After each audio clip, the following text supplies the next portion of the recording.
अथ स्वस्ति वचनं मा हरिः ॐ मा आनो भद्राः क्रतभोजन्त विश्वासो दब्धाशो अपरीदाश उद्भिदाः देवानो यथा सत्पित्प्रदे आशन्न प्रायो राजितारो दिवे दिवे देवानां भद्राशो मेतरियुताम्मा देवानागुं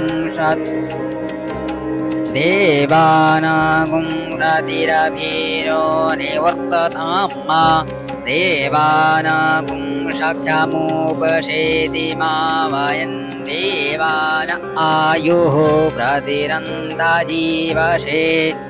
तान् पूर्वायानि वेदाहो महे वयं भागं मित्रमदतिं दच्छामृषधं मा अर्चावणं मारुणकुं सोममश्विना सरस्वतीनाः शुभागामयस्करत तन्नो वातो मयो भुवातु भेखजं तन्माता पृथिवी तत्पिता देवौ तद्ग्रामणः सोमसुतो मयो भुवस्वस्तिना शृणुतां विष्णुयां युवं मा तामीशानं जगतस्तस्थुखष्पतिं धिन्यन्मवसेहु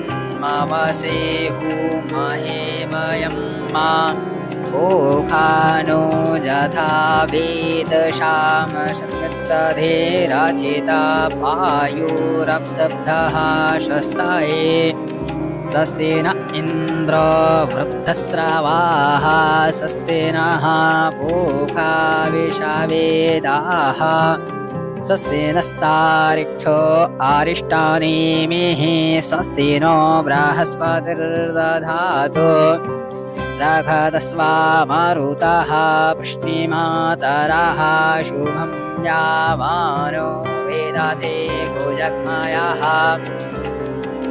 अग्निजिह्वा मानवः सूर्यचक्षुषो विश्वेनो देवा अवशागमन्यः भद्रं कर्णेभिः शृणुयाम देवा भद्रं पश्येमाशभिर्जत्राः स्थिरैरङ्गैस्तुष्टवागुंसस्तनो भ्रुवशेमहि देवहि तञ्जदायुः शातमिन्नु शरदो अन्ति देवायत्रानशकराजरिषन्तनूनां पुत्राशो यत् पितरो भवन्ति मानो मध्यारीरिघदायुर्गन्तोः आदतिर्दौरादतिरन्तारिच मादतिर्माता शापिता शापुत्राः विषवे देवा आदतिः पञ्चजनः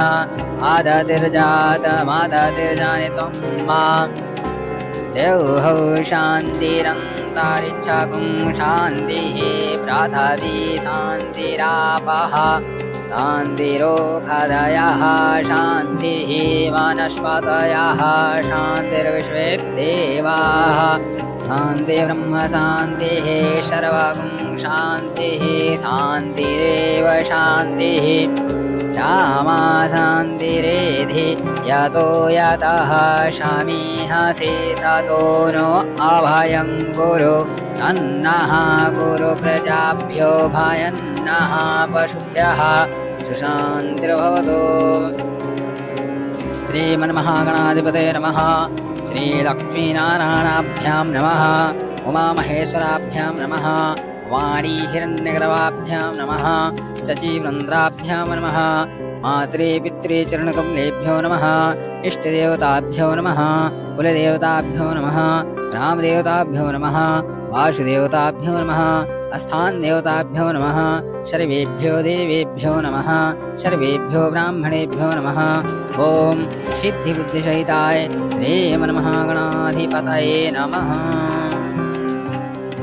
ओम सुमुखश्च गदन्तश्च कपिलो गजकर्णकः लम्बोदरश्च विकटो विघ्ननाशो विनायकः ओम मृगेन्द्रगणाधच्छो भालचन्द्रो गदानः द्वैदेशैतानि नामानि अवशेषयादपि पूजारम्भे विवाहे च प्रवेशे निर्गमे तथा संग्रामे सङ्कटेश्चैव विघ्नस्तस्य न जायते शुक्लाम्बरधरं देवं शशिवर्णं चतुर्भुजं प्रसन्नवदनं ध्यायेत् सर्वविघ्नोपशान्तये अभिसिद्धार्थसिद्धार्थं पूजितो यः सुरासुरैः सर्वविघ्नहरस्तस्मै गणाधिपतये नमः सर्वमङ्गलमाङ्गल्ये शिवे सर्वार्थसाधिके शरण्ये त्र्यम्बके गौरी नारायणी नमोऽस्तुते सर्वदा सर्वकार्येषु नास्ति तेषां मङ्गलं येषां हृदयस्थो भगवान् मङ्गलाय तनो हरिः तदेव लगनं सुदिनं तदेव ताराबलं चन्द्रबलं तदेव विद्याबलं देवबलं तदेव लक्ष्मीपते ते युगमेश्वरामि लाभास्तेषां जयस्तेषां पुरस्तेषां पराजयः येषां देवरिष्यामो हृदस्थो जनार्दनः यत्र योगेश्वरः कृष्णो यत्र पार्थो धनुर्धरः श्रीविजयो भूर्दिर्ध्वानेन्द्रमद्रुपमा अन्यासिन्द्यन्तो ये जनः पायुरुपास्ते येषां नित्याभियुक्तानां योगक्षेमं महाम्यहम् स्मृते सकलकल्याणं भाजनं यत्र जायते पुरुषं तं जं नित्यं व्रजामि शरणं हरिं सर्वैरम्भकारेषु त्रिनेत्रः भुवनेश्वरः देवादिसन्दनासिद्धं ब्रह्मोषाञ्जनार्दनः विश्वेशं माधवं दुण्डिं दण्डपाणिं च भैरवं वन्दे काशी गुहां गङ्गां भवानी मणिकर्णिकां वक्रतुण्डमहाकाय कोटिसूर्यसमप्रभ निर्विघ्नं कुरु मे देव सर्वकार्येषु सर्वदा विनायकं गुरुं भानु ब्रह्मा विष्णुमहेश्वरान् सरस्वती प्रणमादो सर्वकामार्थसिद्धये।